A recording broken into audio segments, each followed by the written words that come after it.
1529 yılında gerçekleşen 1. Viyana kuşatması, Osmanlı İmparatorluğu'nun Avrupa içlerine doğru ilerleme siyasetinin bir parçasıydı.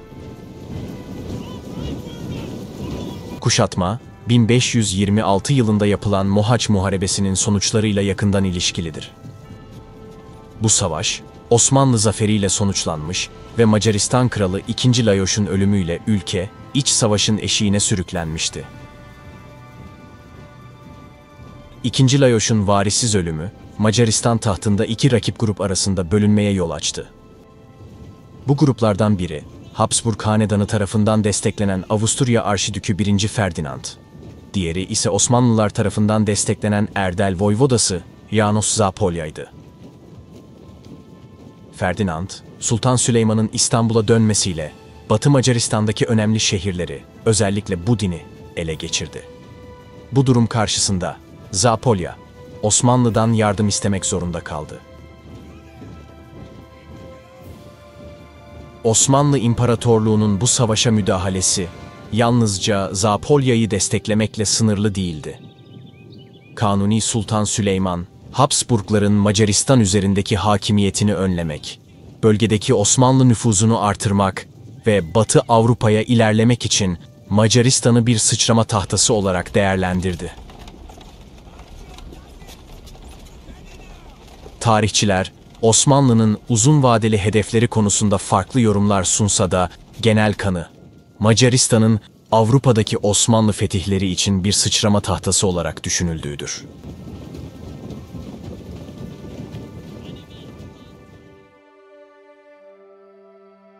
Kanuni Sultan Süleyman, 10 Mayıs 1529'da 120 bin kişilik büyük bir orduyla İstanbul'dan sefere çıktı. Bu ordu, dönemin en güçlü ve organize askeri gücüydü. Sefer sırasında Osmanlı ordusuna lojistik destek sağlamak amacıyla geniş bir mühimmat ve erzak ağı kurulmuştu. 20 Haziran'da Sofya'ya, 18 Ağustos'ta ise Mohaç Ovası'na ulaşan ordu, burada János Zápolya ve onun 6.000 kişilik Macar kuvvetleriyle birleşti. Kanuni, Budin'in kontrolünü geri almak için harekete geçti. 8 Eylül 1529'da Budin Kalesi Osmanlılar tarafından kuşatıldı. Şiddetli saldırılar sonucunda kale teslim oldu.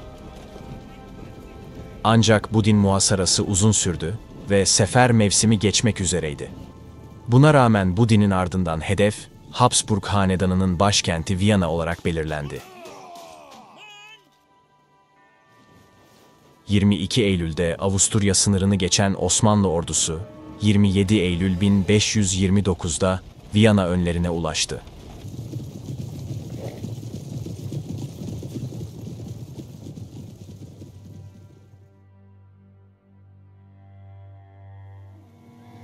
Avusturya tarafında Osmanlı ordusunun harekete geçtiğini öğrenen Arşidük Ferdinand, Osmanlı'nın karşısına çıkmayı bırakın, başkentini savunmak için bile Viyana'da kalmamıştı.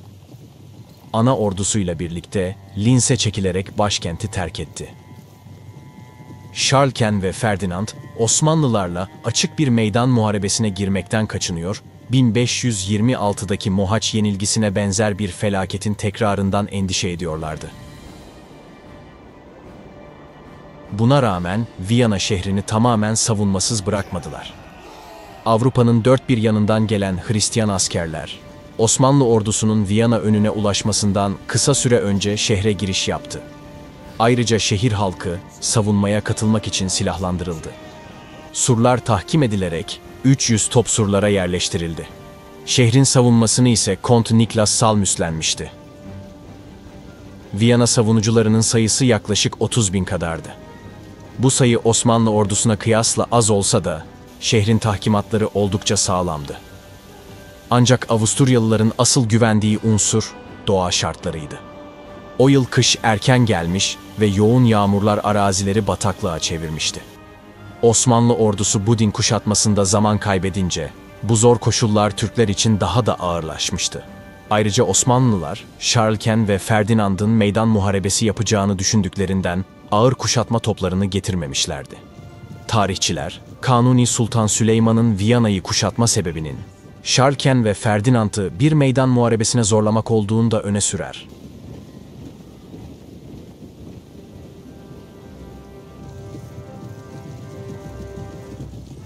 Orduyu Hümayun, şiddetli yağmurlara rağmen hızlı hareket ederek muhasara düzenine geçti. Padişahın çevresinde Yeniçeriler mevzi alırken, Vezir-i Azam Pargalı İbrahim Paşa ve Anadolu Beylerbeyi Behram Paşa kuvvetleri şehri tamamen kuşattı. Topçubaşı komutasındaki toplar, Saint Mark ve Weynerberg arasında mevzilenmişti.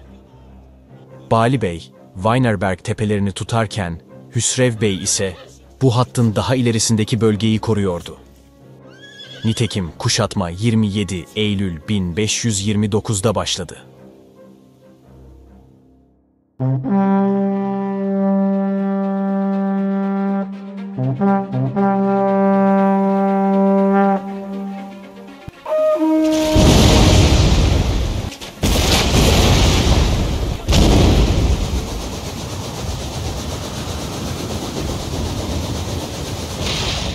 Kuşatmanın ilk aşamasında Osmanlı topçu birlikleri şehri yoğun bir şekilde bombalamaya başladı.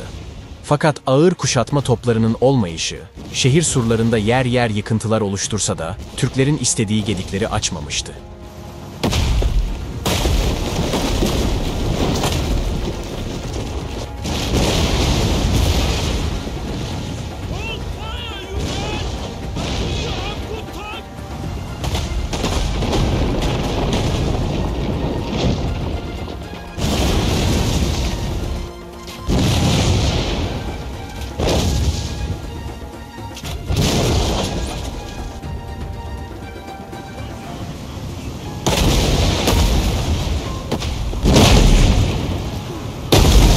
Kaleyi muhasaraya başlayan Kanuni Sultan Süleyman, 17 gün boyunca döverek şehrin surlarını iyice tahrip etmişti.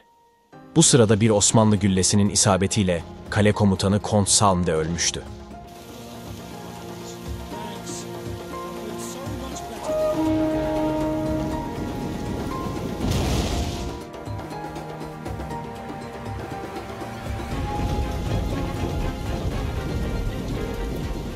Bununla birlikte kuşatma uzuyor. Kış aylarının tahrip edici etkisi Osmanlı ordusunda hissediliyordu. Orduda hastalık başlamıştı. Bu yüzden daha fazla beklenemezdi. Sultanın emriyle Osmanlı gazileri topyekün hücuma geçti. Dalga dalga gelen Türkler ile Hristiyanlar arasında acımasız ve kıyasıya bir savaş başladı.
Osmanlı ordusu dalga dalga saldırıyor, Hristiyan birlikler aynı şiddette karşılık veriyordu. Ortalık adeta can pazarına dönmüştü.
Muhasara uzamış ve Osmanlı ordusunun kayıpları artmıştı.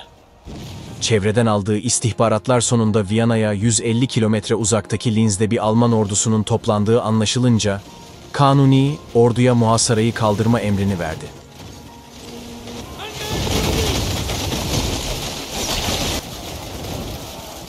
Böylece tarihin bir kırılma noktası olan 1529 Viyana kuşatması sona erdi.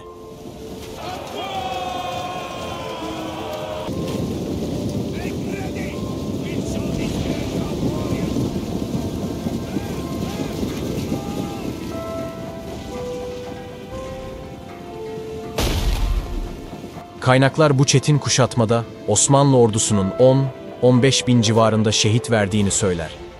Hristiyanların ise 5 bin civarı ölüleri vardır.